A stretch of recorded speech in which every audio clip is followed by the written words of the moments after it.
Assalamualaikum warahmatullahi wabarakatuh. Kami dari tim Galaxy Developer dengan produk Galaxy ALPR. Recognize Plate, Open the Gate, and Beyond. Tim kami terdiri dari 3 orang, yaitu Rahmatullah R sebagai Back-end Engineer, Iman Mustika Ismail sebagai Front-end Engineer, dan Muhammad Hairul sebagai AI Engineer. Bagian pertama ALPR System. Sistem ini terdiri dari 4 komponen. Komponen pertama adalah client untuk berinteraksi dengan user. Kemudian komponen kedua adalah server untuk mengatur logic dan data. Dan komponen ketiga adalah ARPR system untuk melakukan detection, OCR, dan recognition. Dan komponen keempat adalah database untuk menyimpan dan mengelola data.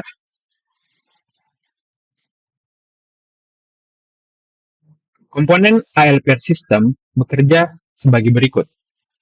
Sistem akan menerima input sebuah gambar, kemudian gambar tersebut akan dilakukan deteksi. Yang pertama deteksi kendaraan, kemudian yang kedua adalah deteksi plate. Nah, plate yang telah dideteksi akan dilakukan OCR untuk membaca teks atau informasi yang ada pada plate tersebut, dilanjutkan dengan recognition untuk mengenali informasi dari plate tersebut. Nah, kemudian data tersebut akan disatukan dan dianalisis untuk memperoleh informasi berupa vehicle type, plate number, plate date, plate type, plate color, dan juga plate region.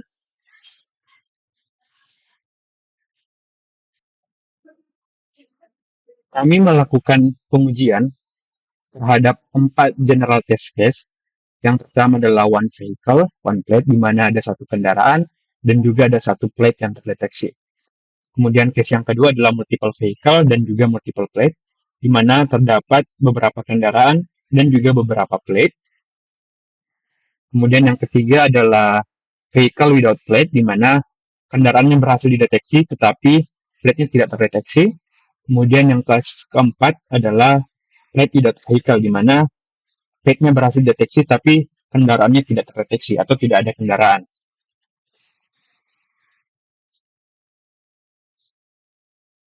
Nah, selanjutnya kami juga melakukan pengujian ke beberapa special test case. Yang pertama adalah private atau kendaraan pribadi, kemudian ada public atau kendaraan umum, transportasi umum, kemudian ada government, kendaraan milik instansi pemerintah, kemudian ada police, kendaraan milik kepolisian, dan ada military, kendaraan milik militer.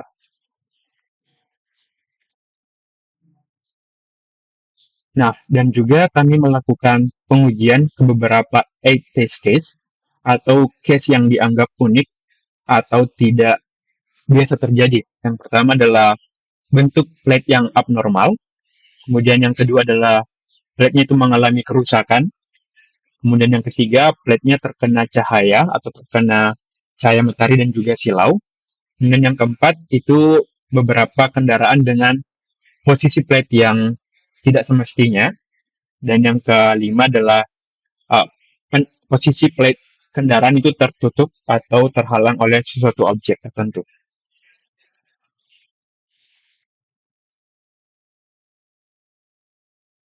Nah, dengan beberapa test case tadi yang telah kami mencoba untuk melakukan pengujian secara komprehensif dan lengkap, sehingga kami melakukan deteksi terhadap 200 data, di mana berhasil dideteksi 200 vehicle dan juga 140 plates.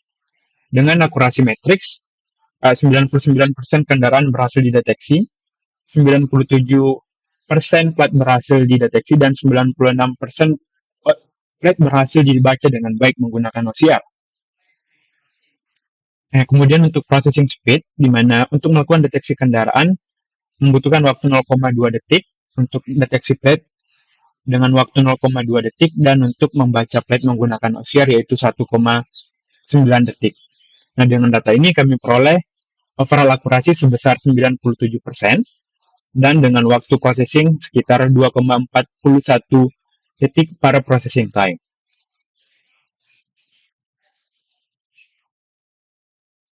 Nah, untuk membuat pengujian tersebut dapat dikatakan valid, kami melakukan pengujiannya di beberapa test case, yaitu berdasarkan kualitas gambar, ada yang gambarnya bagus dan juga ada yang buruk. Kemudian berdasarkan lighting juga, ada yang diambil gambarnya pada siang hari dan juga ada malam hari. Kemudian berdasarkan image resolution, ada yang memiliki resolusi tinggi dan juga ada yang rendah. Kemudian berdasarkan jumlah objek yang ada pada gambar, ada yang satu objek, kemudian multiple objek dan juga di tempat keramaian.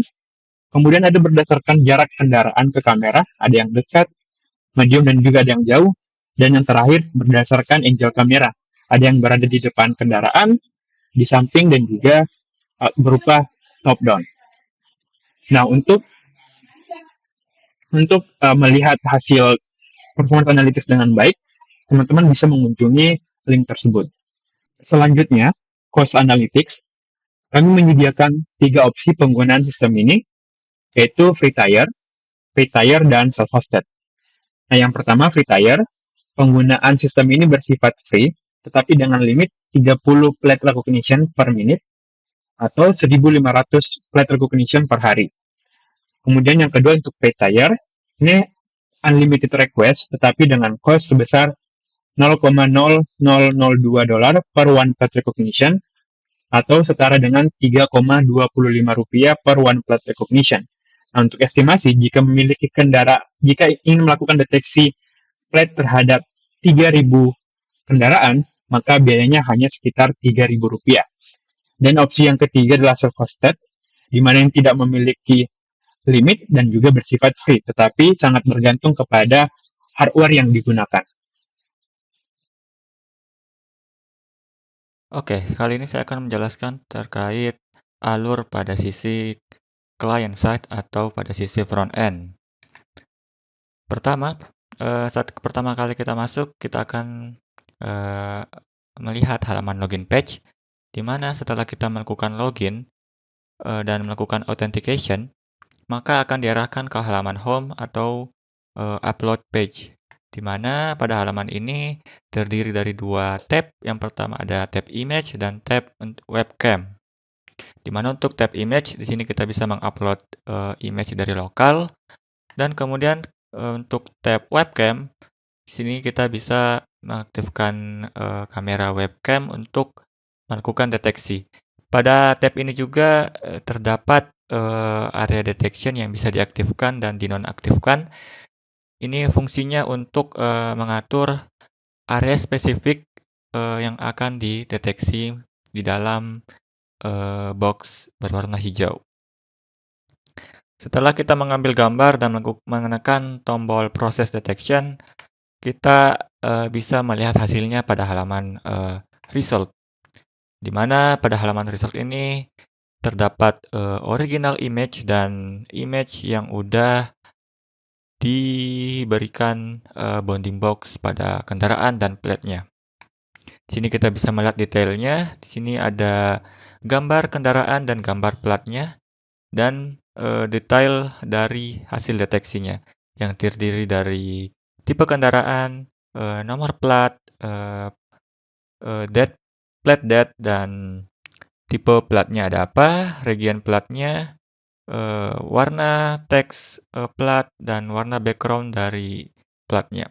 Di sini juga ada timestamp untuk melihat kapan deteksi dilakukan, di mana lokasi deteksi dilakukan, yaitu ada get location, algoritma yang digunakan yaitu ada YOLO V11, dan confidence untuk masing-masing proses. Itu ada OBB vehicle, OBB plate, dan OCR. Ada juga processing time dan resolusi gambar. Selanjutnya untuk halaman history, di sini kita bisa melihat riwayat dari deteksi yang telah pernah kita lakukan, di mana ketika kita menekan gambarnya, kita dapat melihat gambar yang ada di dalam history atau di dalam entry lognya. Di history page ini juga ada filter dan search untuk memudahkan kita melakukan pengecekan pada history, dan ada juga tombol export untuk mengekspor data menjadi CSV. Di sini juga ada tombol action di mana kita bisa mengedit entry pada history. Di sini kita bisa mengedit. Di sini ditampilkan juga gambar original, gambar vehicle yang ada bounding box, dan kemudian ada gambar plat. Selanjutnya pada halaman statistik, di sini kita bisa melihat statistik dari deteksi secara keseluruhan, di mana di sini ada total detection, ada vehicle plate, ada jumlah plate yang dideteksi, dan rata-rata confidence yang berdasarkan hasil deteksi secara keseluruhan. Di sini juga ada detection trend, hourly activity, kemudian ada distribusi kendaraan, distribusi tipe plat, dan lain sebagainya. Kemudian masuk ke halaman configuration. Di sini ada halaman untuk mengatur area deteksi, mengatur berdasarkan kamera dan lokasi. Kemudian di halaman ini juga terdiri dari dua tab lainnya, yaitu Area List Management tab dan Location Management tab. Untuk Area List Management, di sini kita bisa menambahkan dan menghapus blacklist dan whitelist dari plat.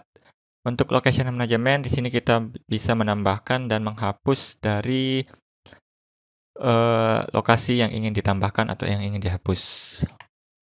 Selanjutnya, halaman documentation. Di sini untuk menampilkan dokumentasi untuk masing-masing part dari sistem ALPR ini, di mana ada dokumentasi untuk ALPR sistem itu sendiri, ada dokumentasi untuk REST API, AIML service, front-end, back-end, dan dokumentasi untuk database-nya. Kemudian untuk halaman user management, di sini kita bisa melihat list user yang terdaftar pada web. Kemudian di sini user juga bisa melakukan edit profil dan mengganti password. Namun untuk saat ini halaman user management hanya sekedar preview saja yang akan kita kembangkan sebagai future plan ke depannya. Baik, yang terakhir masuk ke bagian backend atau server side. Bagaimana perintah dan data yang dikirim dari front-end diolah di balik layar. Pada bagian backend terdiri dari 5 bagian. Yang pertama dari front-end, bertugas mengirim HTTP request kepada API untuk dideteksi, serta untuk riwayat, dan juga untuk analisis. Lalu API Service bertugas untuk memanage dan menghandle request tersebut, untuk memulai deteksi AI atau ML, serta mengatur data tersebut. Lalu yang ketiga, AI atau ML service di sini berfungsi untuk mendeteksi plat dan kendaraan, serta menganalisa hasil dari plat tersebut untuk mengenali plat nomor yang terdeteksi.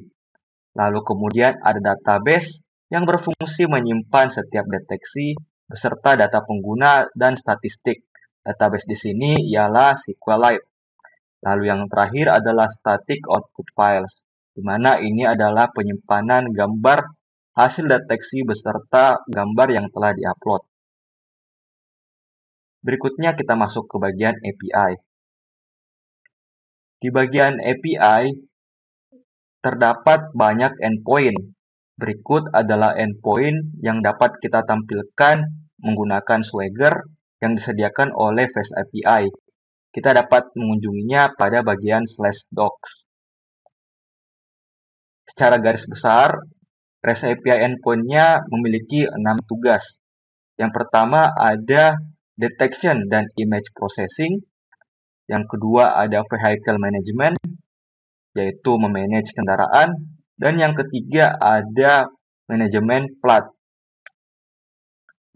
Sebagai contoh misalnya pada bagian deteksi dan proses gambar terdapat endpoint detect image, memiliki metode post, di mana ini berfungsi untuk mengupload gambar untuk dideteksi kendaraan atau platnya. Kemudian berikutnya yang keempat ada pledge status, di mana ini adalah daftar whitelist atau blacklist. Yang kelima ada location management atau manajemen lokasi, di mana ini bertugas untuk memanage lokasi deteksi beserta apakah itu termasuk jalur masuk atau keluar. Dan yang terakhir ada statistik dan analisis. Ini digunakan pada bagian statistik di front end untuk menampilkan total deteksi beserta grafik-grafik deteksi. Selanjutnya masuk ke bagian database. Berikut adalah skema database yang kami gunakan. Dapat dilihat di sini terdapat 5 tabel. Yang pertama ada detection session, yang kedua ada vehicle, yang ketiga ada location, yang keempat ada plates, dan yang terakhir ada plate status. Setiap tabel ini memiliki hubungannya satu sama lain. Sebagai contoh, pada tabel location memiliki relasi one-to-many terhadap location ID yang berada pada tabel detection session. Lalu yang terakhir adalah output.